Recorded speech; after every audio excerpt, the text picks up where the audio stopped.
Hello ನಮಸ್ಕಾರ, ನೀವು ನೋಡ್ತಾ ಇದ್ದೀರಾ ನ್ಯೂಸ್ ಫಸ್ಟ್. ನಾನು ರಕ್ಷತ್ ಶೆಟ್ಟಿ. ಈಗ ಹೆಡ್ಲೈನ್ಸ್. ನಿನ್ನೆ ರಾತ್ರಿ ಫುಲ್ ಪಾರ್ಟಿ, ಬೆಳಗ್ಗೆದ್ದು ದೇವಸ್ಥಾನಗಳಿಗೆ ಭೇಟಿ. ಧರ್ಮಸ್ಥಳದ ಮಂಜುನಾಥನ ಸನ್ನಿಧಿಯಲ್ಲಿ ವಿಶೇಷ ಪೂಜೆ. ಮೈಸೂರಿನ ಚಾಮುಂಡಿ ದರ್ಶನಕ್ಕೆ ಹರಿದು ಬಂದ ಭಕ್ತ ಸಾಗರ. ಮಂಡ್ಯದಲ್ಲಿ ಸ್ವರ್ಣಾಲಂಕೃತ ನಿಮಿಷಾಂಬ ದೇವಿ ಕಣ್ತುಂಬಿಕೊಂಡ ಭಕ್ತಗಣ.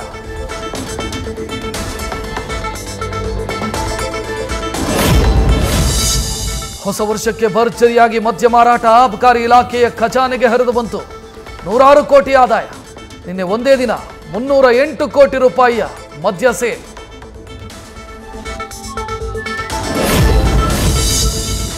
ಹೊಸ ವರ್ಷದ ಪಾರ್ಟಿ ಮೂಡ್ನಲ್ಲಿ ಕುಡಿದು ವಾಹನ ಚಲಾವಣೆ. ನಿನ್ನೆ ರಾತ್ರಿ 513 ಡ್ರಿಂಕ್ ಅಂಡ್ ಡ್ರೈವ್ ಪ್ರಕರಣ ದಾಖಲು. 28,127 ವಾಹನಗಳ ಪರಿಶೀಲನೆ.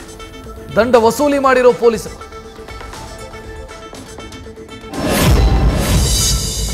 ಹೊಸ ವರ್ಷ ಹಿನ್ನೆಲೆಯಲ್ಲಿ ವಿಶ್ವವಿಖ್ಯಾತ ಜೋಗ ಜಲಪಾತಕ್ಕೆ ಪ್ರವಾಸಿಗರ ದಂಡು. 1 ದಿನದ ಮಟ್ಟಿಗೆ ಉಚಿತ ಪ್ರವೇಶ ನೀಡಿದ ಪ್ರಾಧಿಕಾರ. 3 ತಿಂಗಳ ನಿರ್ಬಂಧದ ಮಧ್ಯೆ ಇವತ್ತು ಜೋಗ ಜಲಪಾತ ವೀಕ್ಷಣೆ.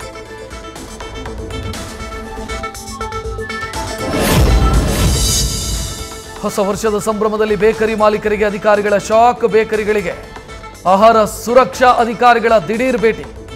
ಕೇಕ್ಗೆ ಬಳಸೋ ಕೆಮಿಕಲ್, ನಿಷೇಧಿತ ಬಣ್ಣಗಳ ಮಾದರಿ ಸಂಗ್ರಹ.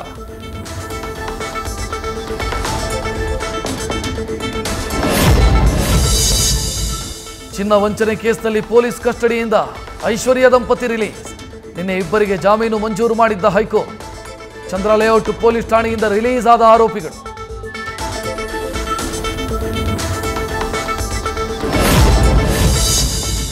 ಐಶ್ವರ್ಯ ಗೌಡ ಜೊತೆ ಸಂಪರ್ಕದಲ್ಲಿದ್ದವರಿಗೆ ಡವಡವ. ವಂಚನೆ ಕೇಸ್ನಲ್ಲಿ ಶಾಸಕ ವಿನಯ್ ಕುಲಕರ್ಣಿ ಹೆಸರು ಪ್ರಸ್ತಾಪ. ಇವತ್ತು ಕುಲಕರ್ಣಿಗೂ ಪೊಲೀಸರು ನೋಟಿಸ್ ಕೊಡೋ ಸಾಧ್ಯತೆ.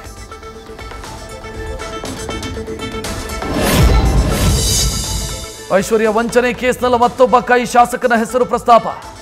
ಚುನಾವಣೆಗೆ ಶಾಸಕ ನರೇಂದ್ರ ಸ್ವಾಮಿ ವಂಚನೆಯ ಹಣ ಬಳಸಿದ್ದಾರೆ ಅಂತ ಆರೋಪ.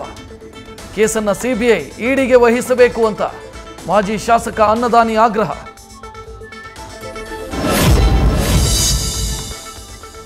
ಐಶ್ವರ್ಯ ವಂಚನೆಯ ಆಟಕ್ಕೆ ಮರಳಾದವರು ಒಬ್ಬಿಬ್ರಲ್ಲ. ಮಂಡ್ಯದಲ್ಲಿ ಸೈಟು, ಹೆಚ್ಚು ಬಡ್ಡಿ ಕೊಡಿಸ್ತೀನಿ ಅಂತ ಆಸೆ ತೋರಿಸಿ ಕೋಟಿ ಕೋಟಿ ಉಂಡೆನಾಮ. 3-4 ವರ್ಷಗಳ ಹಿಂದೆಯೇ ಐಶ್ವರ್ಯ ಗೌಡ ವಿರುದ್ಧ ಕೆಲವರ ದೂರು. ಸಾಕ್ಷಿ ಇಲ್ಲ ಅಂತ ಕೇಸು ದಾಖಲಿಸದ ಪೊಲೀಸರು. ಪ್ರಿಯಾಂಕರ್ಗೆ ರಾಜೀನಾಮೆಗೆ ಆಗ್ರಹಿಸ್ತಾ ಇರೋ ಕೇಸರಿ ಪಡೆ. ಬಿಜೆಪಿಗೆ ಕೌಂಟರ್ ಕೊಡಲು ಮತ್ತೆ ಕೋವಿಡ್ ಅಸ್ತ್ರದ ಮೊರೆ ಹೋಗ್ತಾ ಇರೋ ಕಾಂಗ್ರೆಸ್. ಸಂಪೂರ್ಣ ವರದಿ ನೀಡುವಂತೆ ಮೈಕಲ್ ಡಿ ಕುನ್ನಾಗೆ ಸರ್ಕಾರದ ಕೋರಿಕೆ. ಕೇಂದ್ರ ಸಚಿವ ವಿ ಸೋಮಣ್ಣ ಸಿಎಸ್ ಹೆಸರಲ್ಲಿ ವಂಚನೆಗೆ ಯತ್ನ. ತುಮಕೂರಲ್ಲಿ ನಕಲಿ ಲೆಟರ್ ಹೆಡ್ ಮತ್ತು ಸಹಿ ಬಳಸಿದ್ದ ವಂಚಕ ಬಂಧನ. ಸೋಮಣ್ಣ ಕಚೇರಿ ಆಪ್ತ ಸಹಾಯಕ ಕೊಟ್ಟ ದೂರಿನ ಮೇರೆಗೆ ಗೋವರ್ಧನ್ ಅರೆಸ್ಟ್. ಶಿವಮೊಗ್ಗದ ಕೊಡಚಾದ್ರಿಯ ದೇವಸ್ಥಾನದ ಹುಂಡಿ ಮೇಲೂ ಬಿತ್ತ ಭ್ರಷ್ಟ ಅರಣ್ಯಾಧಿಕಾರಿಗಳ ಕಣ್ಣು.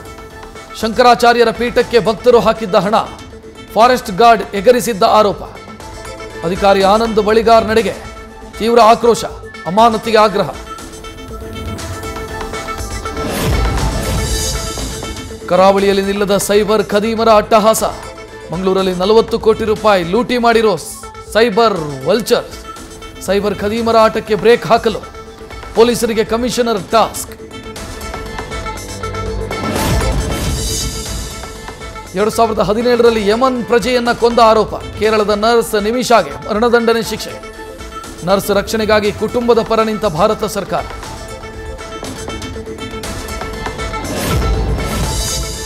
ದೇವಸ್ಥಾನದಲ್ಲಿ ಶರ್ಟ್ ತೆಗೆಯೋ ಪದ್ಧತಿ ಅನಿಷ್ಟ. ಪುರುಷರು ಅಂಗಿ ತೆಗೆಯೋದು ನಾರಾಯಣಗುರು ತತ್ವದ ವಿರುದ್ಧ. ಸ್ವಾಮಿ ಸಚ್ಚಿದಾನಂದ ಮಾತಿಗೆ ಕೇರಳ ಸಿಎಂ ಪಿಣರಾಯಿ ವಿಜಯನ್ ಕೂಡ ಸಹಮತ. ನ್ಯೂಸ್ ಫಸ್ಟ್, ನಿರ್ಭೀತಿಯಿಂದ ನಿಮ್ಮ ಪರವಾಗಿ.